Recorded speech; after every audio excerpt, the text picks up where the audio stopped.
Gente, muito boa noite. Muito obrigado pela presença de todos. Meu nome é Afonso Borges, eu faço o projeto Sempre um Papo há 36 anos, há 17 aqui em São Paulo. Já passamos por diversas unidades, Bom Retiro, 23 de Maio, começamos lá na Paulista, muitos anos atrás. Agradeço, então, desde já aos técnicos, ao pessoal aqui da Érica, da equipe do Vila Mariana, lugar que me traz muito boas recordações.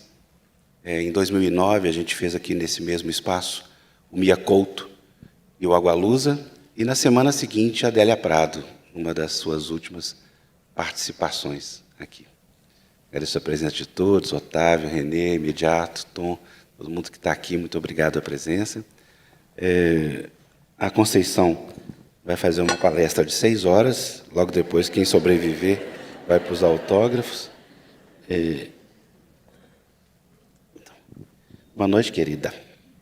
Boa noite a todas, a todos e a todes. Aliás, eu vou inverter. Boa noite a todas, a todes e a todos. Melhor. Gente, hoje a gente faz o lançamento. Na verdade, o lançamento não, porque é um livro que já foi lançado, um livro de contos, Insubmissas Lágrimas de Mulheres, editado pela Malê. Mas é, na verdade, um motivo para a gente conversar sobre todos os assuntos. Em especial aqui, eu não sei se ela está aqui, mas eu queria só dar uma palavrinha muito carinhosa para a Marta. Marta está aí? Que dela? Ei, Marta. Marta, gente, em 1986, começou Sempre um Papo comigo lá em Belo Horizonte, lá no Cabaré Mineiro. Você lembra, Marta? Muito obrigado pela presença, viu? Querida, vamos começar não pela literatura, né, mas para se contar para a gente um pouquinho como é que você passou essa pandemia, como é que você está vendo essa coisa agora. É importante dizer que nós temos a honra de receber a Conceição no primeiro evento presencial que ela faz desde o início da pandemia. Viu? Primeira vez que ela sai de casa.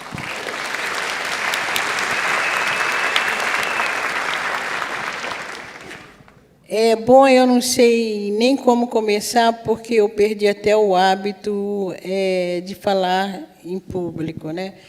Mas eu quero agradecer ao Afonso pela oportunidade de estar com vocês. Quero agradecer ao SESC, né, a nossa presença. Aliás, acho que uma das primeiras vezes que eu vim ao SESC foi com Cadernos Negros, né? Lançamento de Cadernos Negros. Bom, como eu atravessei a pandemia, eu não atravessei a pandemia. Eu ainda estou sob efeito da pandemia. Vir para cá, viajar, foi muito difícil. Eu tive de vir de carro, estou voltando de carro. Eu sempre fui muito andeja, aliás, Minas a gente fala muito andeja, né? Sempre foi muito andeja, mas a pandemia me travou. Eu estou ainda travada, aliás, eu quero até aproveitar para pedir desculpa mesmo, porque quem já esteve em evento comigo sabe que eu adoro conversar, falam que eu não dou autógrafo, que eu dou a consulta, porque eu quero ficar sabendo das histórias das pessoas, mas hoje eu estou presa e, por causa disso, eu vou reservar, não vou dar nem receber abraços, fotos também vão ser tiradas à distância. Vocês me desculpem a minha paranoia, mas isso eu acho que é uma das consequências quando a pandemia não causou a morte física, ela causou um outro tipo de adoecimento, né? Que é esse temor, esse medo, né? O corpo do outro passou a representar perigo. Então, eu peço que vocês me desculpem, mas não vai ser possível ainda, tá? Quando eu digo que eu não atravessei a pandemia, primeiro que a pandemia, a primeira maldade, aliás, os últimos eventos nossos, antes de a gente entrar numa numa reclusão brava, foi justamente aqui em São Paulo. Nós ficamos 10... Quando que a gente voltou, Ludmila? 10 de março, a gente voltava, nós ficamos uns 15 dias aqui em São Paulo, fazendo uma série de eventos. 10 de março, nós voltamos para o Rio de Janeiro, e eu fiquei, literalmente, mais de 2 anos, praticamente, presa. E fui para Minas, escondi no meio do mato. Não adiantou muito, porque, quando eu voltei para o Rio de Janeiro, eu peguei a bendita Omicron, né? Então, bom, foi isso. Mas eu atravessei a pandemia, Afonso, sabendo que eu era velha. Eu não sabia que eu era velha. Quando a pandemia começou a dizer que o grupo de risco eram pessoas idosas, e aí eu descobri que eu estava no grupo de risco. Não é brincadeira, mas isso me causou um mal-estar, um drama existencial muito grande, que eu falei, agora não tem jeito, agora eu vou. Né? E quem me conhece sabe que eu tenho uma menina de 40 anos, eu olhava para a minha menina e já não entendia mais nada, então foi muito doloroso, né, esse processo, e então eu não atravessei a pandemia, eu ainda estou atravessando a pandemia. Legal. Vamos fazer, então, uma breve apresentação do livro, para a gente partir para a conversa? Vamos. Bom, em Submissas Lágrimas de Mulheres, é até bom que hoje eu esteja aqui falando de Submissas Lágrimas de Mulheres, porque relembrar a escrita desse livro é me colocar outra vez insubmissa, né? É saber que o fato da gente ser insubmisso, eu acho que porque nós somos insubmissas, é por isso que nós estamos aqui, né? Inclusive submissa ao medo, né? À tristeza. E quando eu escrevi em Submissas Lágrimas de Mulheres, talvez esse seja o livro mais pensado que eu tenho escrito. É um livro muito maldoso mesmo, é um livro que eu arquitetei conto por conto, nome de personagem, porque esse livro ele nasce de uma provocação.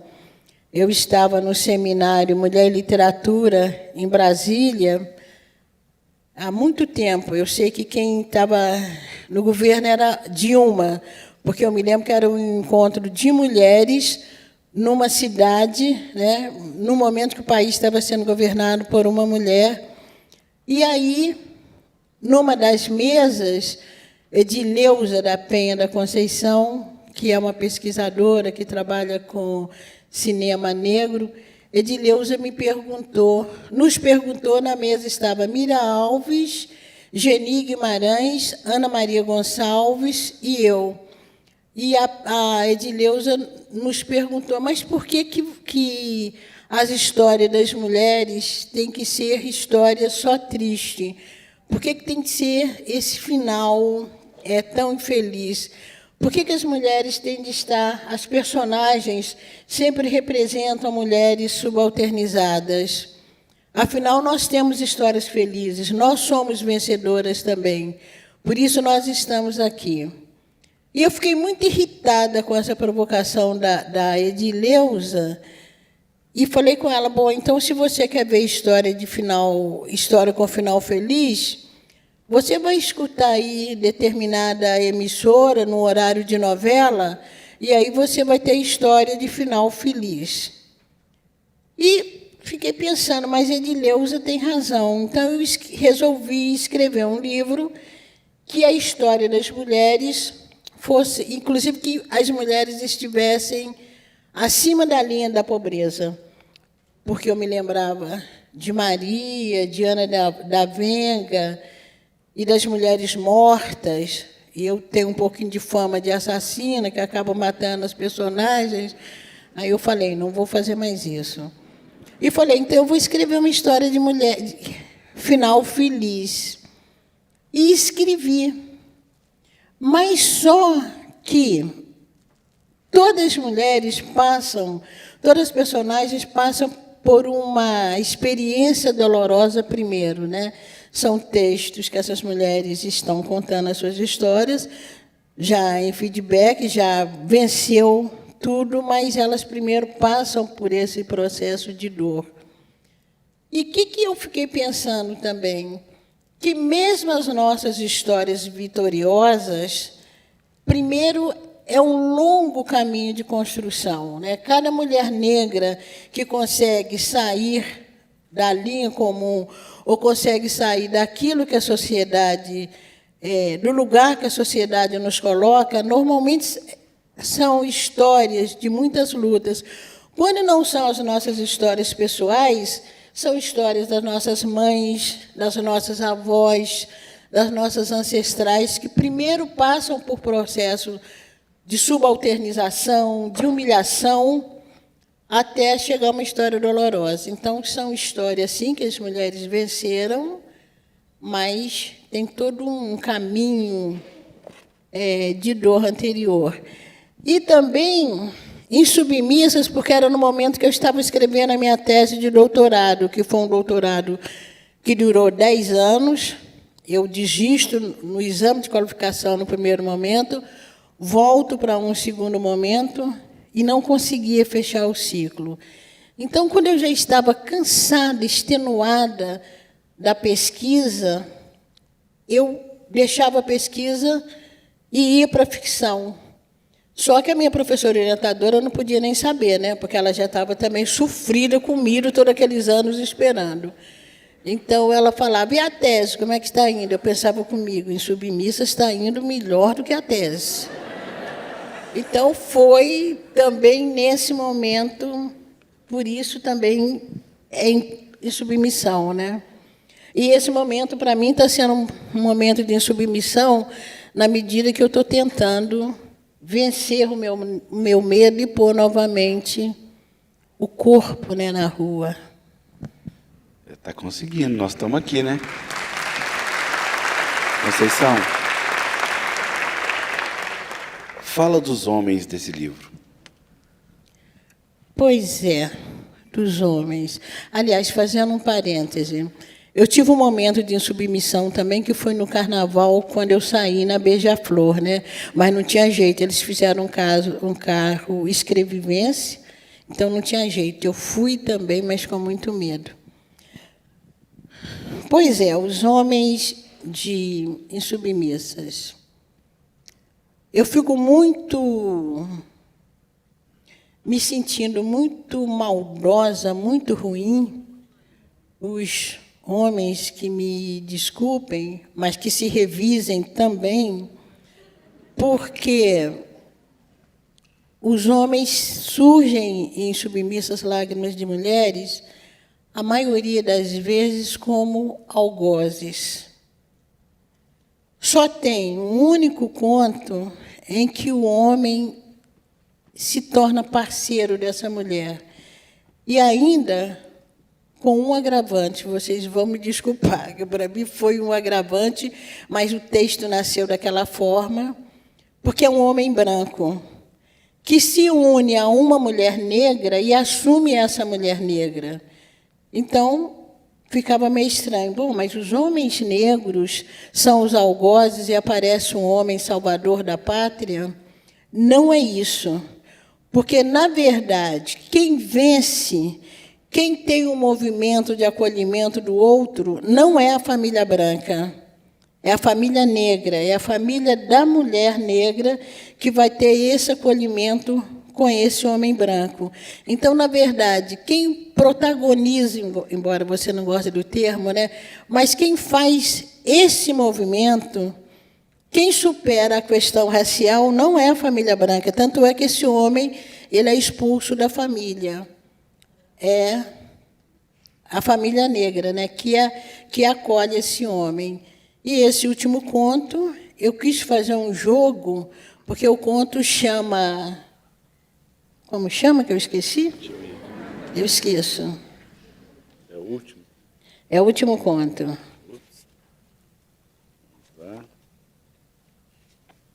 Regina Anastácia. Regina Anastácia. Eu trago para o conto o imaginário de Anastácia, querendo justamente reverter a ideia de Anastácia como escrava e rainha, justamente o significa rainha mesmo, Regina, aliás, Regina Anastácia, né? Regina, rainha. Então, eu trago para esse conto a rainha Anastácia na subversão, na insubmissão, criando uma outra imagem, e trago, aí esse conto cria uma confusão tremenda, no sentido de saber, é um conto, é ficção, é verdade, porque eu jogo com pessoas reais. Eu trago Nina Simone, que é o que eu gostaria de ser. Era cantora e queria cantar igual Nina Simone. Não canto nada, nem na Fonte do Tororó. Mas aí eu trago Nina Simone, trago Lia de Itamaracá, que é outra pessoa que eu gostaria de ser. Não canto, não tenho performance, sou um fracasso. Aí, quando eu estou com inveja dessas pessoas, aí eu redimo a minha inveja e trago essas pessoas, né? Trago minha mãe, trago minha tia, né? Isso. Trago uma pessoa de Belo Horizonte que você deve conhecer, Efigênia Carlos Pimenta, a professora Efigênia Carlos Pimenta. Aí eu trago para esse último conto. Agora, muitos desses contos são histórias que você ouviu, né? E lá em Belo Horizonte, né? Tem muito desses contos. Não, o engraçado desse livro é que as pessoas, e eu já vi, inclusive, estudos críticos de professores de literatura que dizem que Conceição Evaristo saiu entrevistando as mulheres. Vou causar uma decepção. Eu não saí entrevistando ninguém. Tá? Eu crio também uma personagem que sai entrevistando essas mulheres. Quando eu falo que é um livro maldoso, eu confundo a pessoa autoral com a cidadã Conceição Evaristo e com a pessoa que sai fazendo essa reportagem. Então, é um livro que eu brinco, na verdade, esse livro teria 4 narradores, né? A cidadã Conceição Evaristo, porque eu confundo as minhas histórias, eu chamo minha mãe para o texto, a entrevistadora que ela narra, e quando ela também cede a voz para a própria pessoa que ela está entrevistando. Então, é um livro cheio de mais,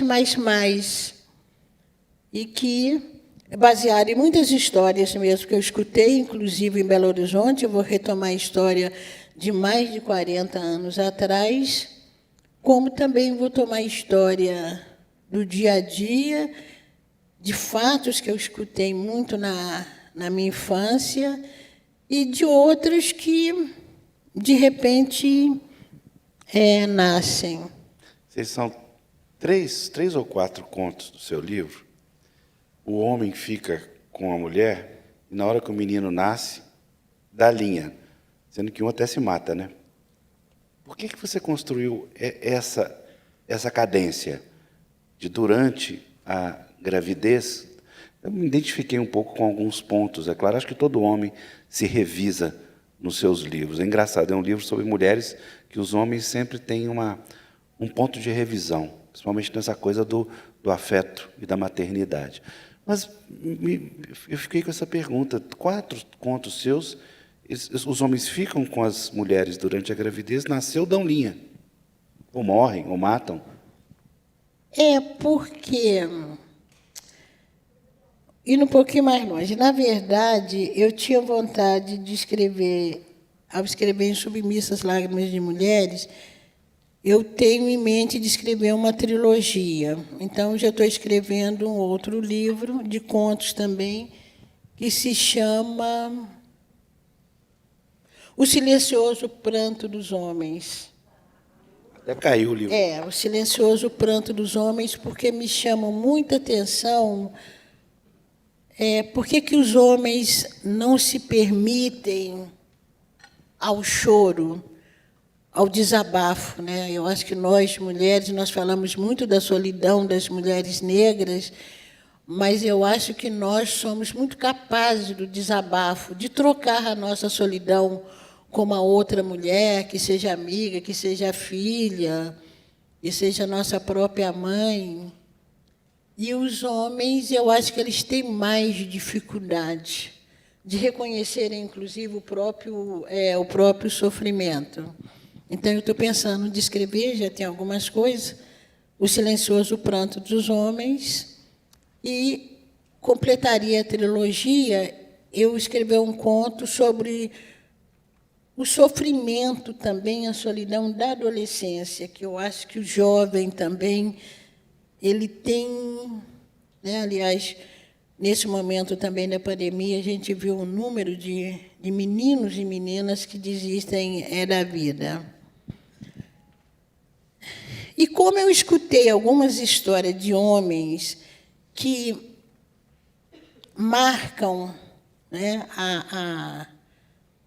a solidão abafada desses homens, a incapacidade, inclusive, de verbalizarem isso, e eu tenho uma amiga que o irmão dela, a mulher vai para o hospital ter o bebê, e enquanto a mulher está no hospital, esse homem se asfixia com gás, abre fogão e morre.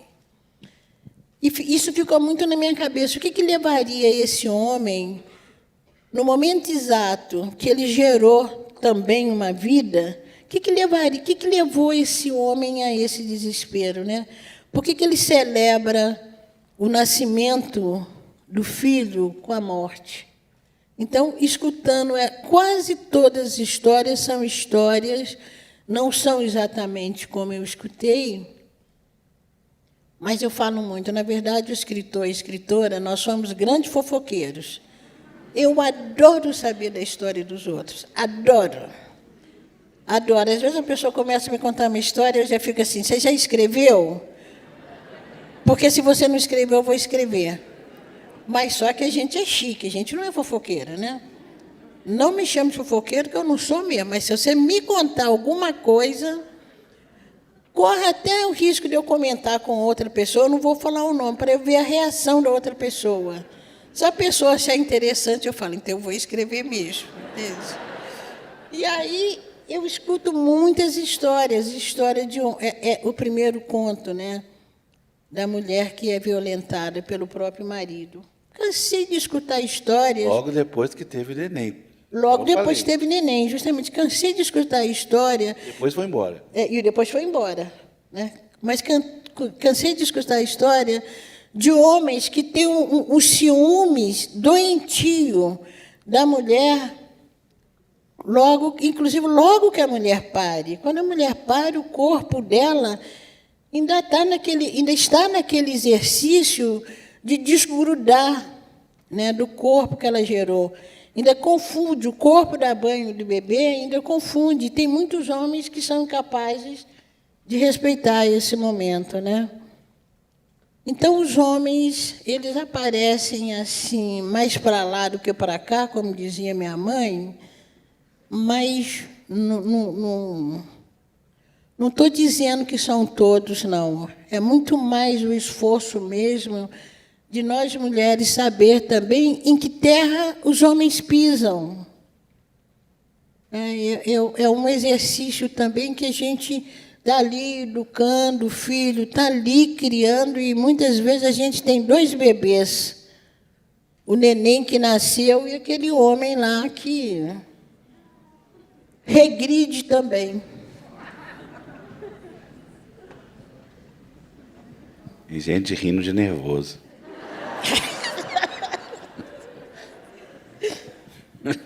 Na Conceição, a gente combinou... É tudo combinado aqui, viu, gente? Não tem improviso nenhum, não.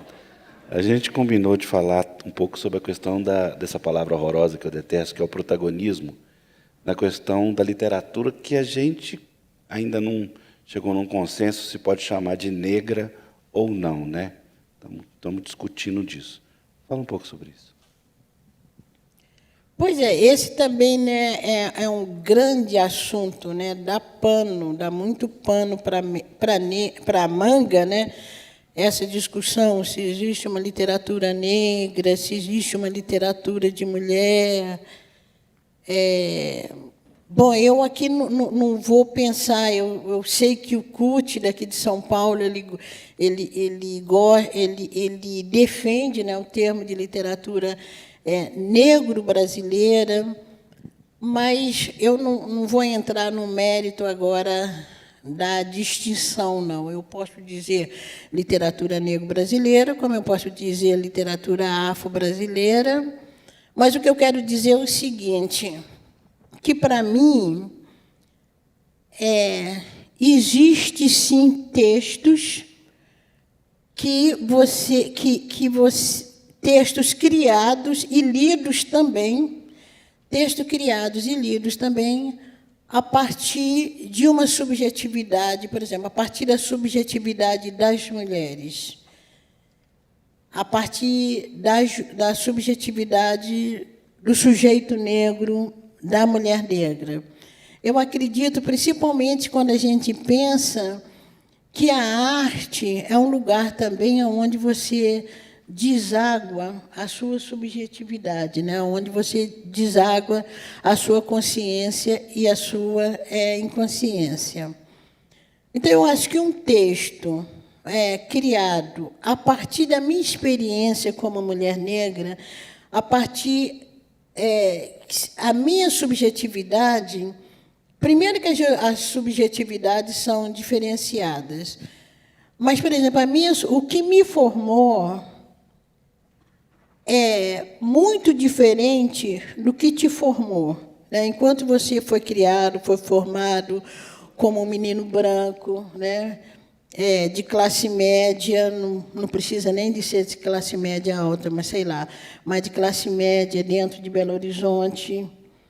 Então, as suas possibilidades e as suas interdições a partir da sua família te deu uma outra experiência que é totalmente diferente da minha, criada enquanto menina negra numa favela de Belo Horizonte, A sua maneira de se colocar no mundo, a sua maneira, inclusive, de conceber o texto, de escolher o que você quer escrever, de escolher o próprio vocabulário, isso tudo está muito ligado àquilo que você é, àquilo que te formou. Enquanto eu me lembro que está naquele livro Escrevivência, uma das perguntas que a professora Constância Duarte me faz, dizendo até de um texto de Clarice Lispector, e Clarice Lispector diz que escrever para ela é mais ou menos isso, é uma maneira de dominar o mundo. E aí a professora Constância me pergunta sobre isso.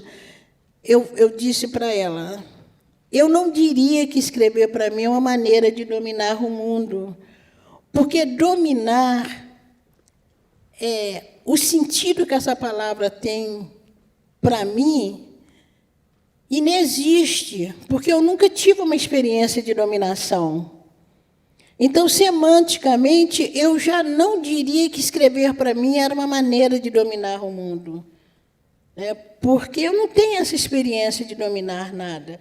Eu tenho experiência de busca, de briga. Para mim, estava muito mais fácil dizer escrever para mim é uma maneira de brigar com o mundo. Igual eu digo, escrever para mim é uma espécie de vingança. Então, eu acho que uma escrita, até a sua escolha vocabular, tem a ver com a sua subjetividade. Então, nesse sentido, as experiências das mulheres são experiências diferenciadas do mundo. Se isso contamina a escrita dela, pode até ser que não contamina, mas eu acho que pode até contaminar também no nível do inconsciente. Se isso contamina a escrita dela, é uma escrita diferenciada do homem. Aí eu penso, sim, numa escrita de mulheres. Se a minha experiência como negra, como mulher negra, contamina a minha escrita. Então, a minha escrita é uma escrita diferenciada de Clarice Lispector, de Lígia Fagundes Telles, de Nélida Pinhon, da minha colega que escreve também, mas que é uma mulher branca, entende? E aí eu não estou medindo, não tem aqui nenhum juízo de valor. Eu estou falando de uma experiência, né, de um ser subjetivo que transparece ali naquela escrita. E volto a dizer, transparece consciente e inconscientemente. Quando eu me proponho a criar personagem de mulheres negras e querer essa personagem no centro da cena, isso é uma escolha consciente. Por que eu quero escrever, por que eu quero colocar a maternagem nessas mulheres negras? Por que eu quero escrever uma mãe no centro da cena com os seus filhos e não quero escrever uma babá? Tem um porquê disso. Porque eu já conheço uma literatura que as mulheres negras estão sempre numa cena em que elas não estão inseridas, elas estão ali cumprindo uma função. Então, Afonso, se tudo isso perpassa por uma escrita, o meu texto ele vai soar diferente de um texto, por exemplo, um texto que você cria até sobre o mesmo assunto, ou de um texto que uma outra mulher branca cria sobre o mesmo assunto. E, repito, não é juízo de valor. Não é qual texto é mais bonito, não é nada disso. Né? Qual texto que esteticamente corresponde, por exemplo, a um crítico famoso aí que cismou que aquilo é ou não é literatura. Não é nada disso que eu estou falando. Eu estou falando da escolha do lugar social, da experiência de gênero, da experiência social que essa autoria experimenta. Então, para mim, tem uma escrita de mulher, tem uma escrita de negro, tem uma escrita de mulheres negras, como tem uma escrita indígena, como tem uma escrita cigana. Entende? Eu acho se... A gente estava até falando isso sobre o cigano, né? Como é que é o olhar, como é que seria o olhar dele, né? Como? Como seria o olhar do cigano no carro, a gente estava conversando. Pois é, eu digo assim, e ainda repito, se eu estudar, né, vou ler, então vou fazer uma pesquisa sobre ciganos, eu posso até fazer um texto até bonitinho, posso sim. Como tem muitos textos bonitinhos a nosso respeito. Tem ou não tem? Tem muito texto, né? Tanto na área da história, na área da psicologia, na área da sociologia, na literatura. Tem muito texto que o pessoal escreve de bonitinho sobre negros. Entende? Eu posso escrever um texto bonitinho sobre ciganos, mas é um texto diferenciado quando um sujeito cigano escreve. Então, é isso que eu... Aí as pessoas confundem tudo, né? Então, o branco não pode escrever sobre negro. Pode. Pode sim, sempre escreveram. Continuem, inclusive, escrevendo. Entende?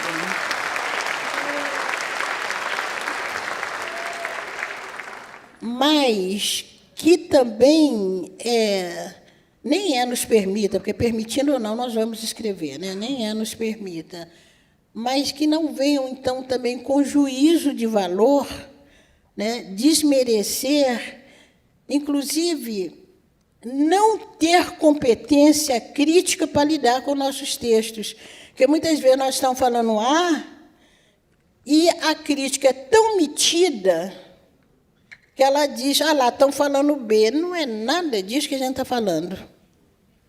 Entende? Então, eu acho que essa experiência... ela é muito própria, né, do sujeito da escrita. E o que se atribui, Conceição, a esse maior interesse dos leitores agora pela literatura do Itamar, a literatura da Eliana, a sua própria literatura? Porque, como a gente estava conversando, você escreve há muito tempo. Então, não dá para dizer também que não existia essa literatura. Existia. Está aí. Mas o interesse aumentou muito agora, né? Virginia, dá vontade de ser ruim. E aí eu vou ser. Às vezes, as coisas, Afonso, correm o risco de virarem moda, né? Então, há muita gente que, na medida que essa escrita vai se tornando mais presente, então vira moda, né? Eu conheço muita gente também que agora resolveu estudar a escrita indígena. E aí está lendo tudo sobre índio, não perde uma palestra do Krená e do Mandarucu e das mulheres indígenas, e aí, daqui a pouco, vai surgir uma série de compêndios de crítica literária sobre a escrita indígena. Pode fazer, porque também eu sou ruim, né? Porque aí eles publicam, despertam até curiosidade sobre nós, e nós aí na fita, né? Mas eu acho que esse interesse também, Afonso, agora falando sério, é porque não dá para pensar o Brasil, não dá para pensar a literatura brasileira quando nós pensamos que a literatura, talvez, como ela fala pela emoção, e a literatura não tem a pretensão de comprovar nada, a literatura, eu acho que é um dos discursos que mostra muito o rosto, a cara da nação. Então, aliás, não é por isso que o livro de Carolina Maria de Jesus, Quarto de Despejo, foi o primeiro livro, ficou em primeiro lugar sobre entender o Brasil. Então, a literatura, ela tem essa possibilidade realmente de dizer o que é uma nação, sem a pretensão de ser o texto histórico, sem a pretensão de ser o texto sociológico, né? Sem a pretensão de ser o texto político, embora seja, dialoga, né, com todos esses outros discursos. Então, o que eu acho que as pessoas estão entendendo, né? Pesquisadores, os cursos de letras, a sociedade em geral, não dá para pensar o Brasil sem escutar o que todos nós falamos, né? Se a gente fala que nós somos um país plurirracial, pluricultural e coisa e tal, não dá para pensar o Brasil sem entender o que os sujeitos natural da terra estão dizendo. Você não vai entender o Brasil sem entender a questão indígena. Você não vai entender o Brasil sem entender a questão negra. Você não vai entender o Brasil sem entender, inclusive, a questão dos imigrantes, inclusive historicamente, né? No momento em que se incentiva a imigração brasileira, né? Logo após a assinatura da Lei Áurea. Então, pensar o Brasil é pensar isso tudo. E se a literatura é um discurso que oferece essa possibilidade, então, eu acho que esse discurso literário produzido hoje por negros, por mulheres, pela autoria homoafetiva, entende? Eu acho que é uma oportunidade de você pensar o Brasil na sua amplitude. E hoje eu acredito que os setores mais inteligentes da academia, da política, da igreja, entende? Começa da universidade, afinal de contas, você está aqui por causa disso também.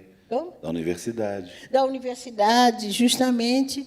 Eu acho que esses setores estão começando a ficar espertinhos, no sentido que, para ter uma visão mais ampla do que é o Brasil, esses discursos todos precisam ser lidos, precisam ser escutados. E aí entra essa autoria negra, né? Que já vem, a minha primeira publicação foi em 1990. Poesia, né? Foi poesia. Em 95, aí é engraçado, porque nosso discurso tem, primeiro, uma visibilidade fora do Brasil.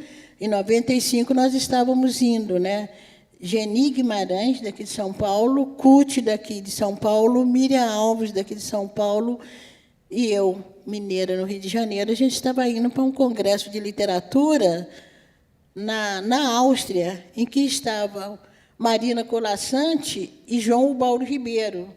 E o mais interessante é o seguinte, que quando nós voltamos, isso eu estou falando em 95, eu estava ainda no mestrado na PUC, quando nós voltamos desse seminário, ficamos no mesmo hotel que Marina Colasanti e João Ubaldo Ribeiro. Quando nós voltamos, a imprensa falou desse seminário não, era um festival, falou desse festival, falou dos escritores que tinham lido, não saiu uma nota sobre os escritores negros. Então, tem alguma coisa que não passa só pelo texto literário, Vamos falar de poesia, não poderia deixar de te pedir essa palavra, primeiro que eu adoro os seus poemas, eu leio sempre. E como é que isso perpassa na sua criação? Tem a hora da poesia, tem a hora de escrever, ficção? Como é que acontece isso? Olha, a minha primeira publicação é com poesia em Cadernos Negros, daqui de São Paulo. Tem alguém do Quilombo hoje aqui? Que peninha. Mas acho que todo mundo aqui conhece Quilombo hoje, Então, minha primeira publicação em 1990, com o Grupo Quilombo, Cadernos Negros 13. Eu não sei exatamente o que eu gosto mais e não sei exatamente... Eu nunca, paro porque agora eu vou escrever poesia. Não, eu posso parar e escrever poesia, como uma hora pode me dar vontade de escrever um conto, como uma hora pode me dar vontade de escrever um romance, como também pode me dar vontade de escrever uma crítica literária bem poética, que eu gosto disso também, não tem um momento exato, não. Eu gosto muito da poesia, tenho muita inveja, sou invejosa, tá, gente? Estou confessando. E não tem nada de inveja branca, não, tá? Porque eu sou preta, então, negócio aí,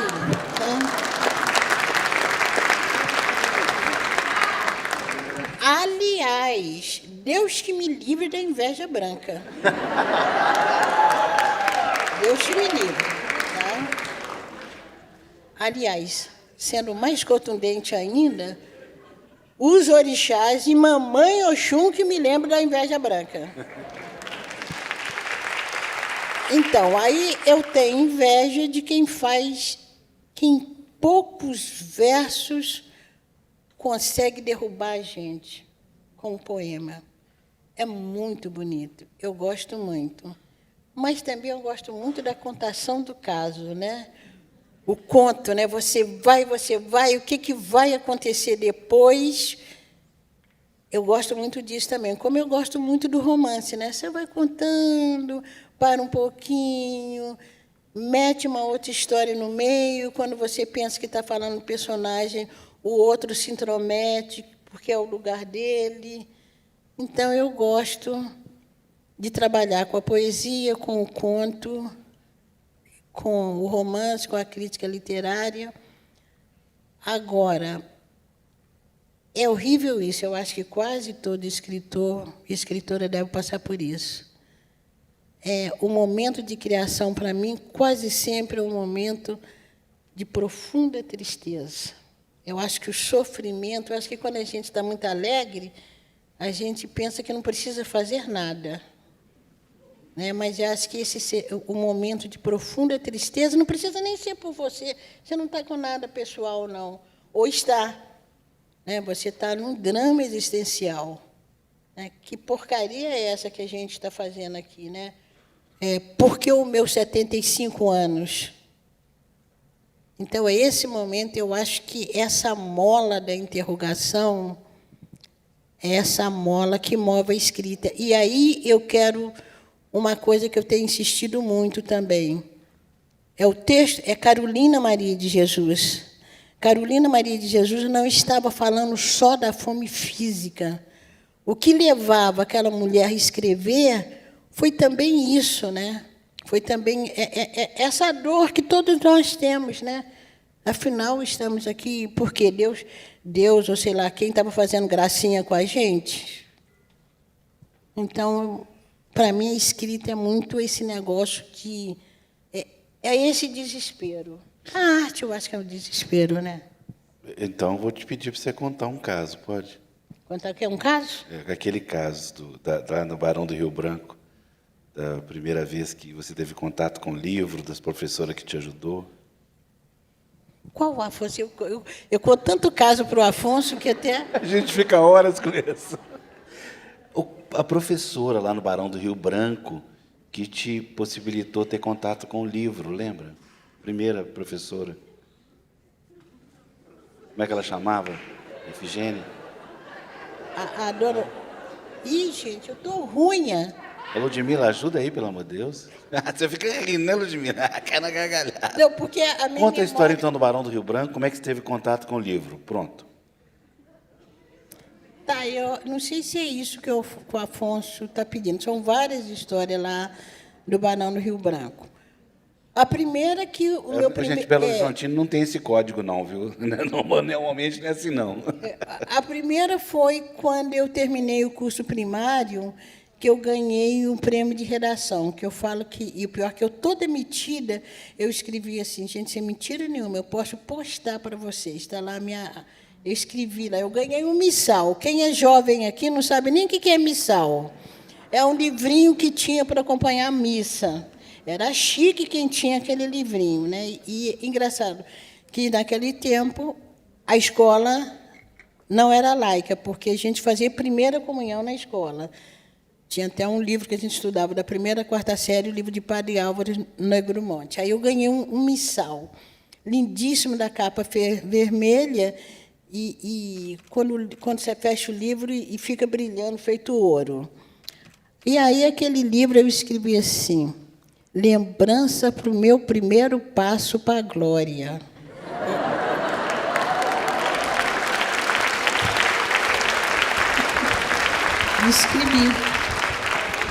Escrevi isso. E foi um prêmio de redação. O título da redação era Por que me orgulho de ser brasileira? Era uma ideia ufanista dos anos 50, eu sou de 46, então a educação era a educação que tinha nesse propósito ufanista de despertar nos educandos esse amor pela pátria e coisa e tal. Gente, era uma redação tão bonitinha. E que, na verdade, hoje eu fico pensando, gente, aquela redação tinha alguma coisa de canção do exílio, porque eu era feliz pelos rios caudalosos, pelo não sei o quê, pelo não sei o quê, não sei o quê. Aí eu ganhei esse prêmio. Mas o meu contato com o livro mesmo, um livro que eu podia... Espera aí, qual que foi o prêmio? Foi o Missal? Foi o Missal, aí foi o Missal. O prêmio foi o Missal, está aí guardadinho. Está aí não, está lá no Rio, guardadinho. Mas o meu contato mesmo com o livro, um livro que eu podia dizer meu, mas que não era tão meu, foi na Biblioteca Pública de Belo Horizonte, que está ali na Praça da Liberdade, né? A minha tia trabalhava em casa de família, em casa de Dona Etelvina Viana, que é uma que vai instituir o curso de biblioteconomia na UFMG, e aí a Dona Etelvina Viana foi uma das presidentes, das diretoras dessa biblioteca pública. Então, ela leva a minha tia para trabalhar na biblioteca com ela. De manhã, minha tia fazia o almoço, cuidava do apartamento delas, eram 3 irmãs, e, de tarde, a minha tia era aquela senhora que ficava na porta da biblioteca pegando as bolsas. As pessoas deixavam as bolsas ali. E aí eu ganhei uma biblioteca, porque aí eu podia entrar na biblioteca. Eu nunca vi tanto livro na minha vida igual na biblioteca. Então, eu pegava o livro, ia para a Praça da Liberdade, que é muito próximo, né? Você conhece, ficava ali na Praça da Liberdade, lendo o livro. Eu acho que eu não tinha fome, porque era impossível ficar tanto tempo ali. Voltava, entregava o livro, pegava de novo, aí levava o livro para casa. Eu morava no Cruzeiro, era numa distância boa, mas a gente ia a pé. Então, esse é o momento que eu tenho uma biblioteca a meu favor. E por que eu falo que a escrita é uma vingança? Porque eu estou cansada de sentar em mesas com outras escritoras, com outros escritores, e alguns dizem, aos 12 anos, aos 13 anos, eu ganhei Machado de Assis. Eu ganhei nessa biblioteca, entende? E aí eu lia tudo, tudo. Aí eu me lembro que eu cismei uma vez, e aí eu já estava com meus 16 anos, por aí assim, que eu tinha de entender a questão do negro no Brasil. Aí eu fui ler Raimundo Nina Rodrigues. Não entendi nada, nada, nada. Mas eu lia tudo que me caía em mãos, tudo, li muito. Eu acho assim, o que eu li na minha adolescência, na minha infância, não dá conta do que eu leio agora. Acho que foi a fase que eu mais li. Entende? E aí, no Grupo Barão do Rio Branco, quando eu ganhei esse prêmio, e quem me defendeu foi a professora de biblioteca, Luzia Machado Brandão, até porque ela via que eu era aquela aluna que mais frequentava a biblioteca. Aí alguns professores cismaram que não iam me dar o prêmio, porque eu era uma aluna rebelde. Mas por que eu era rebelde? Primeiro era assim, quem quer coroar Nossa Senhora? Eu era a primeira a levantar a mão. Não era escolhida, né, gente? Quem quer ler não sei o quê? Eu era a primeira. E aí, quando eu não era escolhida, eu reclamava, pelo menos eu resmungava. Então, eu era uma aluna, mais ou menos, eu era uma aluna rebelde. A minha mãe não deixava por menos, ia lá na escola reclamar, e um dia que a minha mãe foi reclamar qualquer coisa, a professora bateu a porta na cara dela. A minha mãe solenemente abre a porta e diz: eu estou muito impressionada com a senhora, porque a senhora é a pessoa que eu estou entregando para me ajudar a educar minha filha, e a senhora está batendo a porta na minha cara.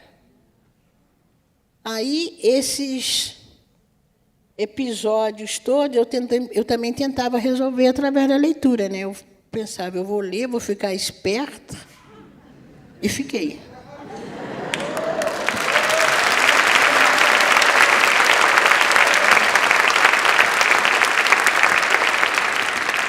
Não muito, né? Podia ter ficado mais, mas acho que deu para o gasto. Está dando para o gasto, né? Está dando para o gasto. Gente, já estamos caminhando para o final. Queria fazer 2 perguntas do público. Alguém quer fazer pergunta, por favor? É só levar ela. Tem um microfonezinho por aí, gente? Deixa eu ver aqui. Aqui, você pode levantar, por favor? Tem ali, ó.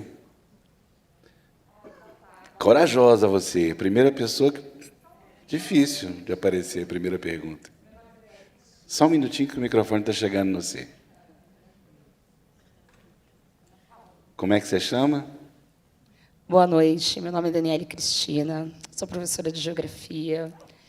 E antes de fazer a pergunta, eu quero agradecer a possibilidade de, depois de me formar, sair do ensino médio sem conhecer escritoras pretas, eu poder apresentar para os meus filhos, meu filho, né, para as minhas sobrinhas, a senhora, a Maria Carolina de Jesus, e me ver na escrita, né? Uma das escritas da senhora, Nos Olhos d'Água, fala sobre o quanto a sua mãe deixava mexer no cabelo, né, para diminuir a ansiedade da fome. Eu fui criada pela minha avó, pela minha mãe. Quando a senhora acabou de dizer aí, né, como os homens... A senhora não, você, né, acabou de perguntar por que os homens fazem filho e saem. Eu falei que isso é coisa de homem, né? Coisa de homem é não assumir muitas das responsabilidades, muito menos quando for com mulher preta. E aquela coisa de cuidar do cabelo para não sentir fome. A minha avó teve 11 filhos. E minha avó sempre teve um cabelo imenso, grande, que eu não herdei dela. E quando nós estávamos muito tristes, enfim, minha avó sentava no chão e deixava a gente pentear o cabelo dela, porque também tinha aquela coisa, né? Nós não tínhamos cabelos tão grandes, e todas as meninas brancas da escola tinham cabelo grande. E como nós não puxamos as nossas avós, a minha avó, eu e minhas primas, minha avó deixava a gente mexer no cabelo dela. Quando eu li o seu livro, eu parei, chorei, li novamente o conto, desci e li com a minha avó. E agradeci a minha avó o momento de história que ela deixou para mim.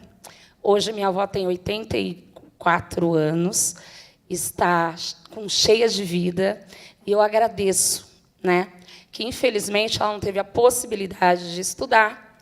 Infelizmente, essa é a história de 80%, 90% das mulheres pretas, que é da época da minha avó.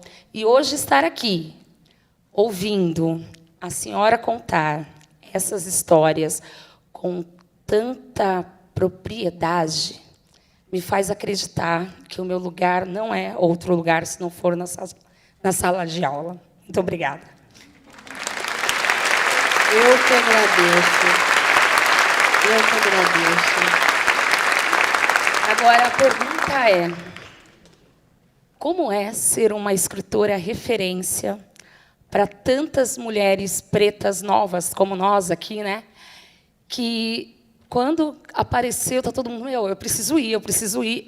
O Estado de São Paulo, por exemplo, tirou do direito de abonada do professor, direito à formação, e hoje eu dei um TRE para estar aqui.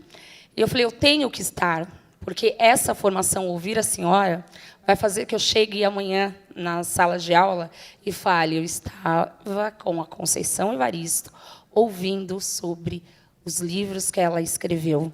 E isso, numa escola pública, onde a maioria são meninas pretas, muitas vezes elas nem sabem que elas podem escrever, que as histórias delas podem estar nos livros, né? E que elas podem se encontrar nesses livros. Como que é ser essa mulher potente? A senhora pode dizer para a gente, por favor? Obrigada.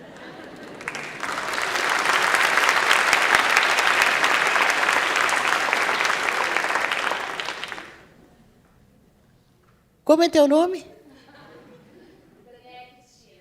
Daniele Cristina, obrigada, tá? Obrigada porque você é uma das pessoas que me confere a potência. Porque nós, não vou dizer nós, porque também eu não quero generalizar, mas para muitas pessoas negras, o nosso crescimento, a nossa autoconfiança, a nossa potencialidade, ela só existe porque nós estamos em grupo. Isso eu não quero dizer que as pessoas, isoladamente, não possam fazer sua carreira, não. Podem, sim. Muitas fazem. Mas eu não conseguiria fazer uma carreira, eu não conseguiria elaborar toda essa minha potência sozinha. E aí é uma coisa que eu falo agradecendo muito. Quem me fez foi o Movimento Social Negro. O primeiro grupo de recepção do meu texto foi o Movimento Social. Não estou falando que precisa, que é aquele que é filiado de carteirinha, não é isso, não. Foram pessoas do Movimento Social Negro, pessoas que absorveram o discurso do movimento social negro. E aí partiam para a pesquisa, para a procura de escritores e de escritoras negras, para as discussões. O Grupo Quilombo hoje é uma militância literária e é uma militância a partir de uma perspectiva negra. Então, é estando nesses grupos que eu vou me formando.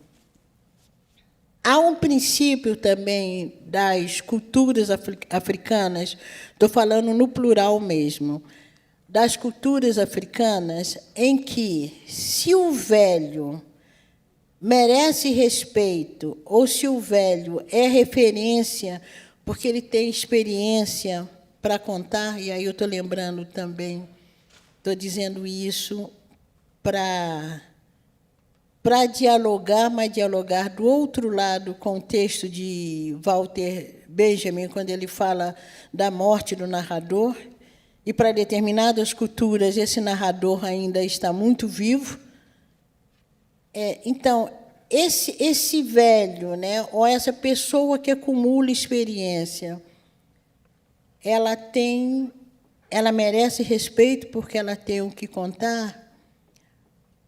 E aí eu vou para um texto de Ney Lopes, História para Niná Caçuboanga, que é um poema belíssimo, em que ele está contando a saga africana e a saga diaspórica para a criança.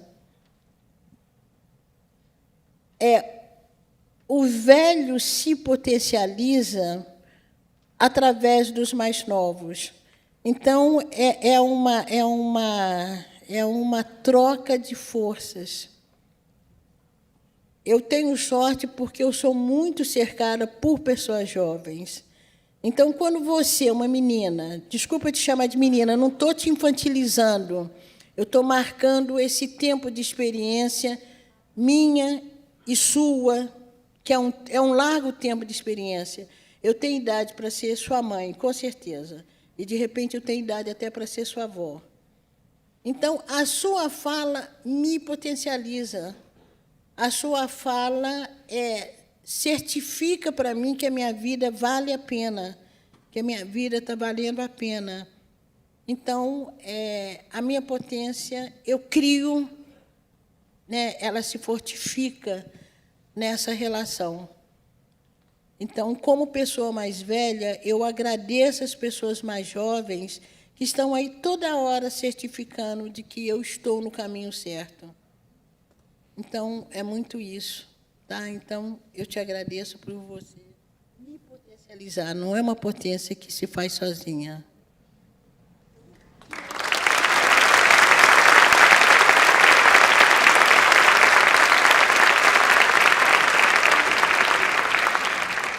Chora mesmo, que eu também chorei.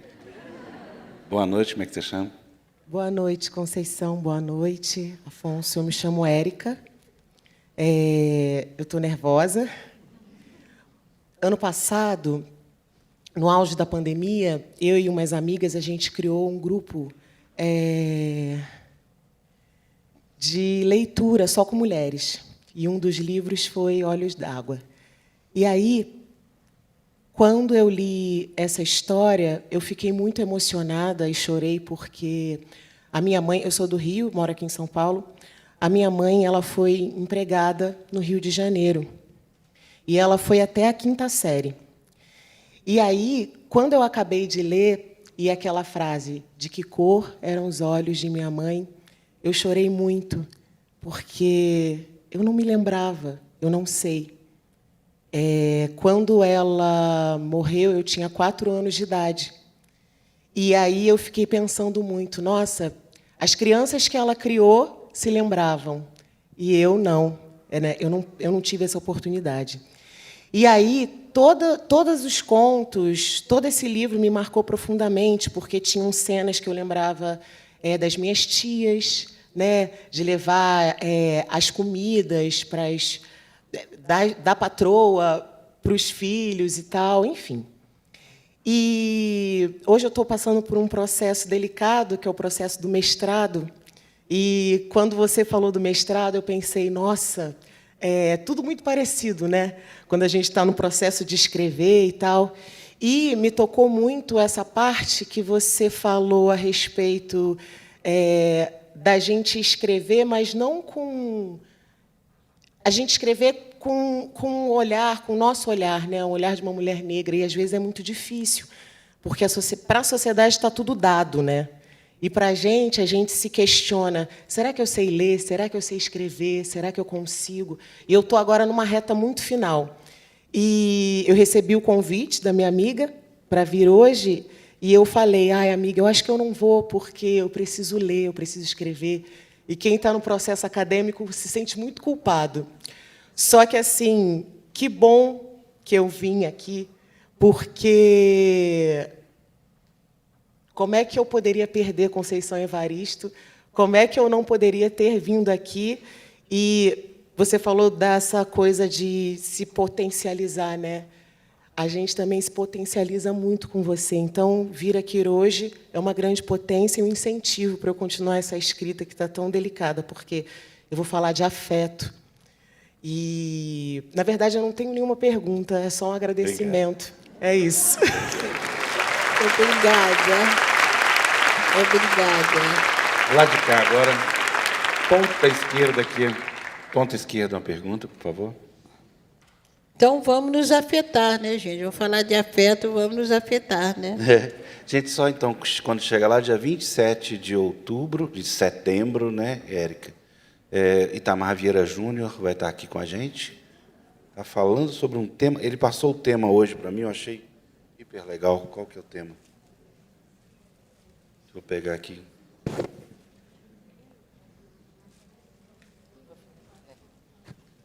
Boa noite. Boa noite. Só para falar aqui. A Origem do Outro, inspirado no livro de Toni Morrison sobre a origem do racismo. Legal. 27 de setembro, depois outubro, o Edmilson Pereira de Almeida, novembro, a Djamila e dezembro, Silvio Almeida, tá? Sempre na última quarta-feira. Beleza? Vai ser bom, vai ser bom. Como é que você chama? Meu nome é Luciana Dias. Tá? Eu primeiro queria agradecer e também, como a Érica, também estou muito nervosa. Né? Sou filha também de uma empregada doméstica, né? Ou escrava doméstica, porque minha mãe trabalhava de domingo a domingo e tinha 2 horas de folga no domingo à tarde para conversar com outras empregadas. E não recebia salário. E começou a trabalhar lavando louça num banquinho, na fazenda dos Prudente Correia, no interior de São Paulo. Sou filha de Santo Dias também. E trouxe aqui de presente para Conceição Evaristo um livro que eu escrevi sobre o meu pai, junto com uma jornalista, porque a gente tem sempre essa insegurança de achar que a gente não pode, mas a gente pode. Sou professora da rede municipal e também professora de francês. E no meu curso de francês, há uns 15 anos atrás, eu tive uma aluna chamada Laís. Ela estava na 6ª série, 7º ano, e ela continuou o ensino fundamental, terminou o ensino médio numa escola pública, fez cursinho, não entrou na universidade pública e foi trabalhar numa loja de bolinhos, de cupcake. E um dia, na pandemia, ela vendeu um bolinho para minha filha e falou: "Você não é filha da professora Luciana Dias?" Ela falou: sou a Laura. Ah, ela falou: "Eu sou a Laís." E eu falei: "Laís, você entrou na faculdade?" Ela falou: "Não, professora, eu desisti. Não é para mim." E eu falei: "Não, você vai tentar a Unesp, porque abriu as inscrições." Aí minha filha falou: "Não, tenta a Unesp." E ela tentou. E ela falou: "Professora, eu era a única estudante negra na sala prestando vestibular." E o dia que ela foi aprovada, ela ligou para mim e falou: "Professora, eu entrei na Unesp o ano passado."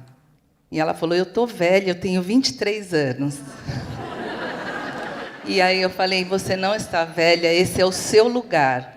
Ela entrou na sala de aula na Unesp o ano passado e ela falou: "Não tenho ainda o certificado." Foi para a escola, conseguiu o certificado, fez tudo pelo celular. Ela não tinha nenhum computador para acompanhar as aulas. Aí eu fiz uma vaquinha, juntei com alguns outros professores, e nós conseguimos dar um computador de presente para Laís. Hoje ela está no 2º ano de letras, escolheu o francês como língua estrangeira, e ela falou: "Professora, eu conheci um livro, Olhos d'Água, da Conceição Evaristo, e é o meu projeto de iniciação científica." E ela ela não pôde estar aqui, porque ela está morando na Unesp, lá em Assis, e ela me ligou a semana passada para dar outra notícia. Além de ela ter o projeto de iniciação científica, ela conseguiu a bolsa da CAPES. E ela me ligou chorando e falou: professora, eu vou começar com a Conceição Evaristo na iniciação científica e eu vou fazer um mestrado sobre a Conceição Evaristo, sobre Olhos d'Água. Então, o quanto você influenciou o trabalho de uma menina, né? E o quanto ela está crescendo, e ela pediu para que eu falasse isso para você. Eu trouxe Olhos d'Água aqui, se você pudesse autografar para a Laís, porque é uma menina assim, filha de doméstica, de mãe solo, né, da periferia da Zona Sul aqui de São Paulo, lá do Parque Santo Antônio, onde eu trabalhei 27 anos numa escola pública. E eu sei que, além da Laís, ela vai voltar, porque a todo tempo eu falo: esse é o seu lugar, é o espaço que você conquistou. Ela já sofreu racismo no dia de visitar a universidade, disse que chorou a tarde inteira, mas eu falei: esse é o seu lugar, não desista. Muito obrigado. Muito obrigada, Conceição Evaristo, por você existir.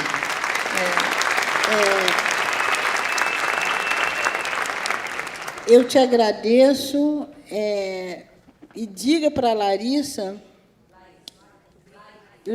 né, que Olhos d'Água já está traduzido para o francês. E se ela... Qual outro, Lúcio, em francês? Olhos d'Água, Becos da Memória, Poemas da Recordação, porque se ela quiser também até trabalhar, inclusive, a tradução, né? Mas que bom, mas o tempo todo nós precisamos desse discurso, porque a gente precisa de convencer que é o nosso lugar. Porque fizeram tudo para dizer que esse lugar não era o nosso. Então, a gente... E você que estava dizendo do seu mestrado, né, a Érica, como é difícil, né, a nossa... Quer dizer, eu acho que a universidade, uma pesquisa acadêmica, ela já começa exigindo uma outra linguagem. E a gente não crer que... E a nossa linguagem não é vista como uma linguagem acadêmica, né? A nossa experiência linguística, às vezes, diverge muito da linguagem que a academia prega, né? E por que eu estou dizendo isso? Ah, tá, porque eu estou indo agora para a cátedra da USP. Aliás, dia 25, quem quiser acompanhar a minha posse, tá? Vou ficar... dia 5. Ainda bem que a Ludmila está ali. Dia 5 agora de setembro, E aí, uma das coisas que a gente vai pensar muito é como as classes populares, como nós nos apropriamos da língua portuguesa. E já começa até discutindo isso com professores no curso em setembro. Vocês acompanhem a cátedra Olavo Setúbal, da USP, que aí tem toda uma programação. Mas que bom que você fez e continua fazendo. Eu acho que o professor ele tem esse papel, né, de convencimento e realmente a gente se imbuir desse direito, dessa certeza que esse lugar é o nosso, que todos os lugares são nossos lugares, é muito difícil. A gente sabe muito bem o que essa menina passa. Conceição, vamos fazer a última pergunta, mas o pessoal pediu para fazer lá de cima do balcão, tá? Para mim variar. Eu não estou vendo ninguém. Cadê o pessoal do balcão que está em cima? Onde? Ah, apareceu ali. Onde? Ah, legal. Cadê o microfone para a pessoa? O pessoal subiu. Ah, ali está ali o microfone. E quem quer falar, fazer a pergunta? Ninguém? Não, parece que a menina suspendeu lá. Não, mas não é aí, não, é lá em cima, de balcão. Balcão. Ah, tá, eu estou olhando lá em cima, Afonso. É isso que eu estou falando. Não, ninguém quer fazer aí, não? Então, desculpa. Espera aí. Ah, finalmente. É só para democratizar as perguntas, porque tem que fazer uma lá de cima. Boa noite, como é que você chama? Quem eu não estou te Olá. ouvindo? Eu não estou te vendo. Eu sou a Rosa Rosar, eu estou te vendo. Beleza. Isso é bom. Nada. Boa noite, Conceição. Boa noite, Afonso. Boa noite. Conceição, eu sou a Rosa Rosar, sou atriz, sou cantora, bailarina. Minha vida inteira a arte me salvou. Hoje eu faço uma pesquisa profunda, comprei todos os seus livros e o ano que vem apresento um monólogo falando sobre Conceição Evaristo. Nossa, que chique, gente. Obrigada. Depois você fala com a Ludmila, minha assessora que está aqui. Agora, deixa eu te contar uma coisa. Você já começa me irritando. Ah, porque eu canto, coisa e tal, danço. Eu não faço nada disso. Ai, que chato. Eu não vou precisar falar com a Ludmila, porque meu coração quase parou. Eu ganhei uma senha para ir assinar o meu livro com você. Então, você vai me ver de perto. Vai ser incrível. Ainda tem que aguentar isso. A menina que canta, dança, vai chegar perto de mim para me humilhar. Tá legal, tá bom, tá bom. Então, eu vou ter o prazer de ver você mais de perto daqui a pouco. E eu queria te perguntar quando é o próximo livro, porque eu já li todos, e talvez esse próximo livro já entre no meu monólogo também do ano que vem. Olha, o próximo livro sai esse ano pela editora Malê. Mentira, apaga. Malê não, Palas. Você já terminou? Outro? Ah, outro.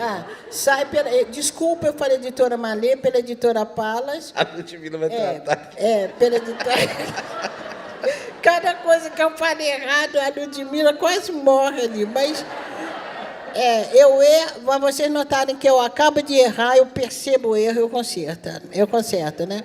Então, o próximo livro é uma segunda edição, que é uma coisa meio complicada, pensar numa segunda edição de um romance e que ele vem acrescido de outras cenas, porque, normalmente, você faz uma revisão de um texto teórico, mais um texto ficcional. Normalmente, ele é um texto único, né? Com exceção, era o Murilo Rubião, né? Era o Murilo Rubião mesmo, que escrevia cada livro dele, tinha um acréscimo.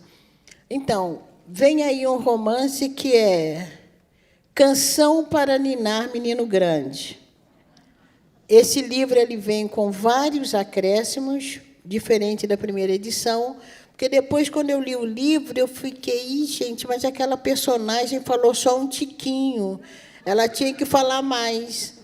Então, outras mulheres, é um homem no centro da cena, outras mulheres vão entrar para ajudar a compor essa personagem. Sai agora, esse ano, né, pela Palas Editora. Canção para Ninar Menino Grande. Maravilha. Bem, em primeiro lugar, eu queria agradecer as tradutoras do Casal Tradutor de Libras. Muito obrigado.